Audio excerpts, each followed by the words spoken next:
haye jawar baga rabbi nagaan si baase baga ija nagaati rabbi wal nu garsiise dhugaa rabbi dubbachuuf guyyaan nu dukkanaawee ture halkanii guyyaa wallaallee ture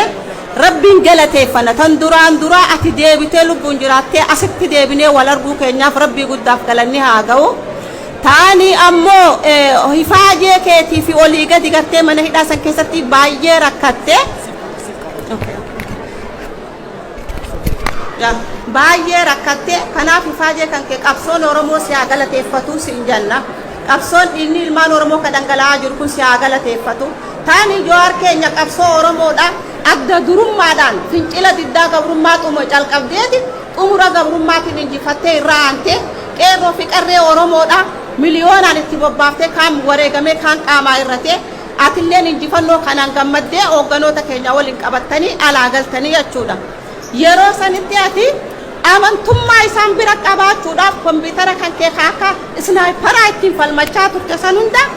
warra kanatti galii goote annama nagayaati nama qabsoo Oromootiif hifaaju Oromoo fi Oromiyaan akka miidhaman hin barbaadu isinis immoo akka OPDOtitti qooda guddaa qabdanii walumaan uummata Oromooti wajjin wal qabannee jiraannaa jetteeni jechuu isaan yeruma sanuu mormii isaanii garagalchanii siidaa Haayile Sillaasee Minilik dhaabanii aanolee fi calanqoo irraanfachuu jalqabanii jechuu waakkachuu jalqaban kanaan booddee duuba tarkaanfiin isaanii odoo ooleen bulin itti fufee jechuu addi bilisummaa Oromoo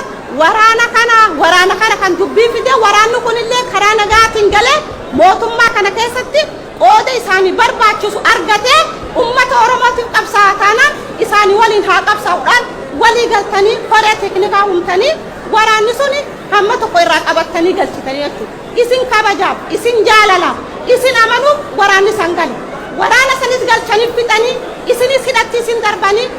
Haacaaluu Hundeessaa kan nuti akka ijaatitti ilaallu ilma xiqqaa wallistoonni baay'ee isa dura turan. Garuu inni kan boodarra dhufe kuni qaanqee qabsoo Oromoo ta'ee mul'ate jechuudha. Isa kanallee dhabne sillee akka nama dhabeetitti silaallanti dhugaa rabbi amma tarabbiitiif as jirta malee ta isaaniiti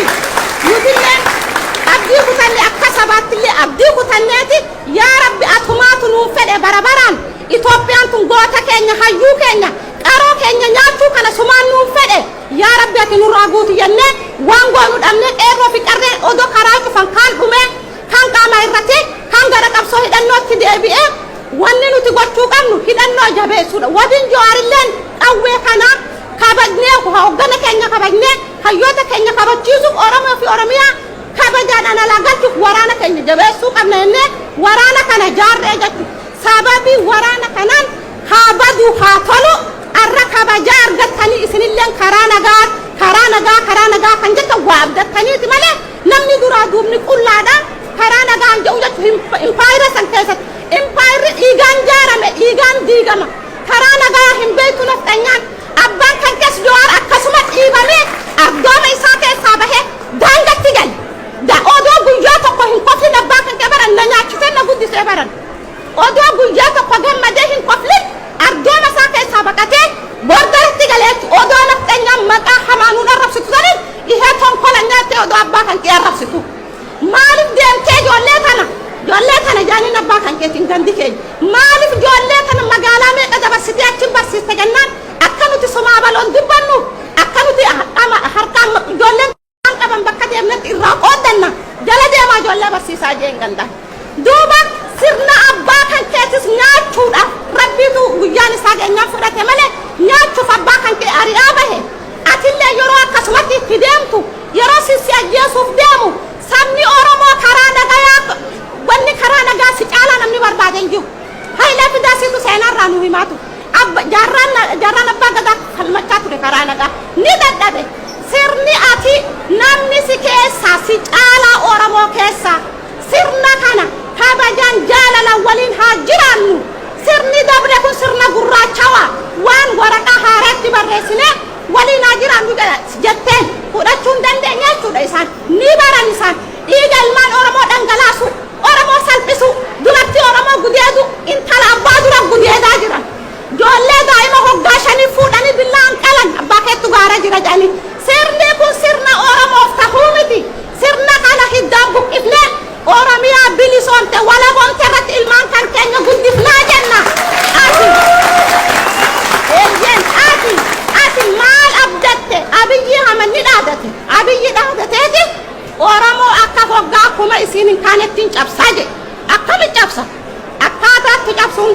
taate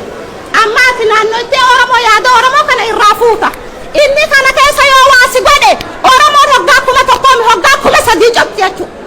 hoggaa kuma sadii cabdi Jawaar rifeensi irraa buqqa'ee jennaan Oromoon hoggaa kuma sadii cabdi kanaaf nun galaafatin Jawaar keenya nuti si jaalanna si kabajna si amanna dhugatti onnee qabda dhugatti murannoo qabda dhugatti gootummaa qabda obboleeyyan kekke akka keetii gootonni marraa dirribsaa fangaara jiran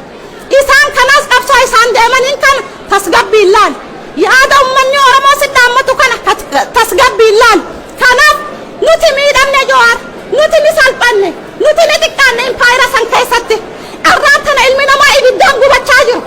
harka ilmaan Oromoo akkana muranii dur harkaas hin muran arra guddaa muranii akkana faannoon qabattee teessin jechuudha faannoo isaan hidhachiisan faannoo isaan odoo ummanni Oromoo miliyoonaan beelawaa haati ilma xamaddee ittiin qotte akka qotiyyo ilma isii xamaddee haati odoo ittiin qottu miliyoona meeqa faannoo kannanii maa faannoo hidhachiisanii jechuudha faannoon sana abbootii gadaa jilbifachiistee rasan guyyaa tokko nama 14 dubartii ulfa abbaa manaa fi haadha manaa barsiistota barattoota jilmaadhaan ilmaan Oromoo sirna duguugaa jiru kana keessatti ati akkamiin nagaa nuuf fidda Jawaar keenya akkamiin nagaa nuuf fiduu dandeessa kanaaf wanni si dhaammadhu rabbiin si haa gargaaru rabbiin si cinaa haa dhaabbatu ka taa'ee si hamatu gufuu haa ta'u ka dhaabbatee si hamatu gubbee haa ta'u kan si hamatu ammoo diina Oromooti malee fira Oromooti miti beekadhu Oromoon si hamatu tasumaa hin jirtu beekadhu siin dhaadatti Oromoon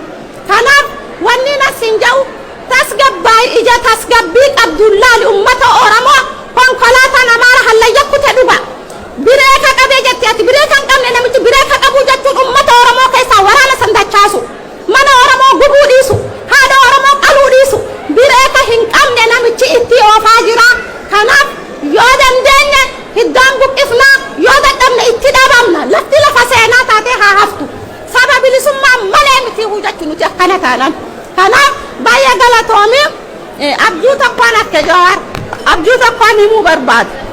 ilmaan Oromoo nama hedduun na dhaggeeffataa manguddoon Oromoo na dhaggeeffadha abjuu kiyyaan gaafa Jawaar nyaata lagatanii akka malee miidhaman sani Jawaar kun ilikooptariin dhufe ilikooptariin isaa duubni isaa odaa qaba odaa guddaa jiidha ammoo ka biyyee wajjin akkasuma hidda keessaa ol baqqa'ee namba pileetii ilikooptarii kanaati kan dhufe bildingii guddaa gubbaarra amma na dubbiste ati yeroo ati na dubbistu hin dubbattu ammoo afaanin uffattee akkuma nama normaala uffattee warra sikuriitii jira warra gurguddaa adi namni tokko hin dubbatu ilikooptariin kun bildingii guddaa dhaabbatee jira ani amma niin dhufe si dubbisuuf yeroo nan dhufu nama uffata aadaa uffate duubra xixiqqoo qarree malee namni tokko simachuu hin danda'u jaan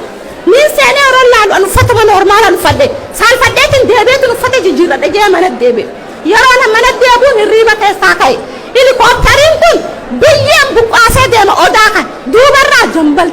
giriinii baala giriinii Oromoo baay'attiin himee beekadhu arraa miti tokko lammada ergaati lagannaa sanirraa baatee galte booddee mana wahii mana guddaa keessa teenya nyaata nyaata kana aananii nyaanna atiitu nutti naqa amma Jawaar kottu nyaadhu jaan lakki hin nyaadhu mana tokko kan odoon jaaru jiru hidhamee jira mana kanaan fixaa jettee madoosha mismaara xawlaa waa sadeen kan fudhattee lafaa kaatee jechuudha kanaaf abjuu kiyya kana nama hedduuttiin himee Oromoo Ameerikaa Awustiraaliyaa biyyallee bilbileetiin himee kanaaf abjuun diriim kan turuu jetti faranjiilleen abjuun kiyya abjuu dhugaatii naa qabadhaa